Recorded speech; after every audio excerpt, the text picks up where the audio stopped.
Zion National Park has some of the nation's most spectacular wilderness. It has a rich human history as well. Park personnel have the challenge of balancing potentially conflicting laws concerning wilderness and historic preservation. The Navajo sandstone in Kolob was laid down beginning just under 200 million years ago during the early to mid-Jurassic period. The ponderosa pines in the higher elevations and the juniper pinyon forest below stand in contrast to the brilliant sandstone.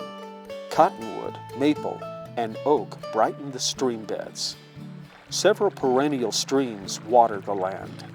With the natural beauty in place, Native Americans hunted and gathered here. In the late 1800s and early 1900s, white settlers began to move in. In the 1930s, 3 would-be homesteaders built cabins along Taylor Creek: William R. Palmer, Arthur Fife, and Gus Larson, with hopes of establishing homes, each on 160 acres. The cabins were built by hand, 1 with frame construction, 2 with logs. The families did not satisfy the legal requirements for homesteading, and the families lost their claims. Eventually, the cabins were abandoned, gradually succumbing to the elements. But they remained in place and became part of the historic and cultural record. They are protected by the Historic Sites Act of 1935 that states that it is a national policy to preserve for public use historic sites, buildings, and objects of national significance, and the National Historic Preservation Act that maintains a National Registry of Historic Places, and public agencies assume the responsibility for the preservation and protection of historic properties. In other words, the cabins are extremely important and legally protected historic sites within Zion National Park. Wilderness was defined by the Wilderness Act of 1964 as a place untrammeled by man, where man himself is a visitor who does not remain. Some misinterpret the word trammel to mean that man should not trample wilderness, or there should be no sign of man. Trammel means to restrain, hamper, or obstruct. In other words, humans and their evidence should not impede or limit wilderness. New wilderness areas were listed in the Public Land Management Act of 2009, also known as the Omnibus Act. Some of that new wilderness included Taylor Creek in Zion National Park. In Zion National Park's northwest corner, called the Kolob Canyons, where massive rock fingers thrust into the sky, the stage is set for major conflict or cooperation and collaboration. Zion National Park is an excellent case study, a way to see how engaged and communicating park personnel carefully negotiate the legal and emotional issues of having historic buildings that by law must be protected inside a wilderness area where, by law, wilderness values must be maintained. Zion National Park was prepared to handle these difficult questions. In 2003, the Zion National Park Superintendent chartered the Wilderness Committee, made up of park representatives from various areas. Our goal is to get people from each one of the work groups in the park who does projects in wilderness. And our hope is that by getting people from all those different disciplines together, as we make decisions about what is appropriate and what isn't appropriate in the Zion wilderness, that we have buy-in across the park.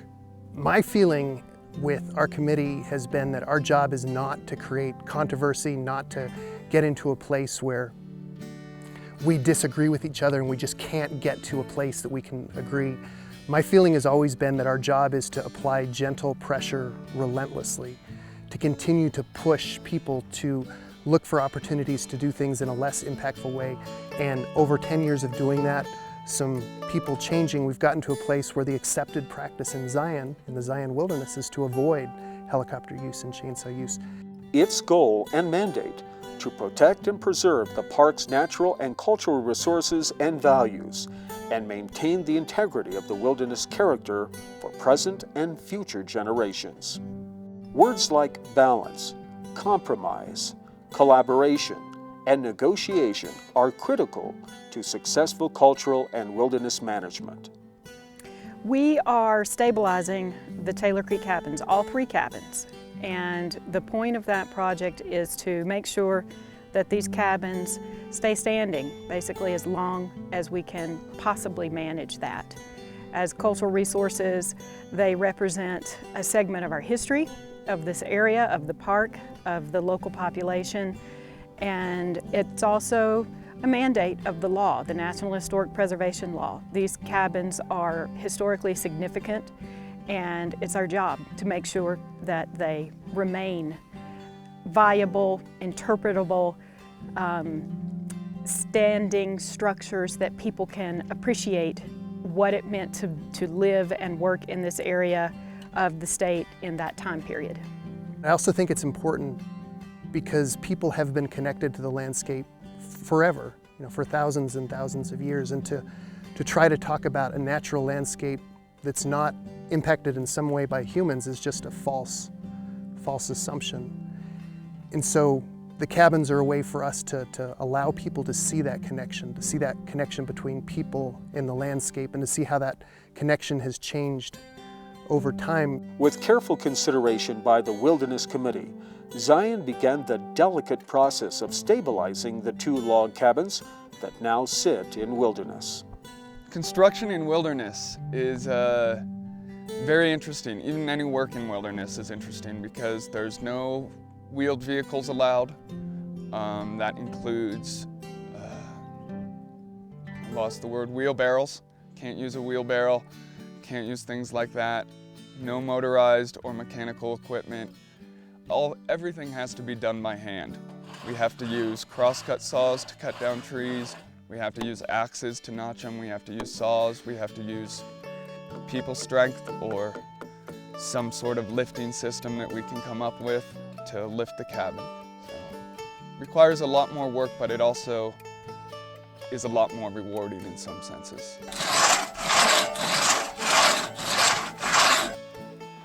So keep going until it's about to the corner. There we go. Allison, would you mark? And what I really hope is that when people come here, they can get a sense of that, that sense of survival, that sense of being able, the capability of human beings to do those kinds of things, and know that that still carries forward today for us, if we choose. It is part of the history of this area, and so preserving part of that history I think is important, because that tells part of the story. So to ignore part of that story and say, no, we're just going to make it as it was 1,000 years ago doesn't make any sense to me. This is something that it's a great way to really get your hands dirty and get in and do something useful and do something that's fulfilling. And a project like this is certainly that kind of fulfilling. A direct hands-on connection to the past. And a project like this gives us, any person that comes out and works on it, it gives you that connection, that people-to-people connection. All that separates us is time. The cabins continue to stand as an example of the rich cultural heritage or the homesteading era in Zion National Park, while at the same time preserving and supporting wilderness values.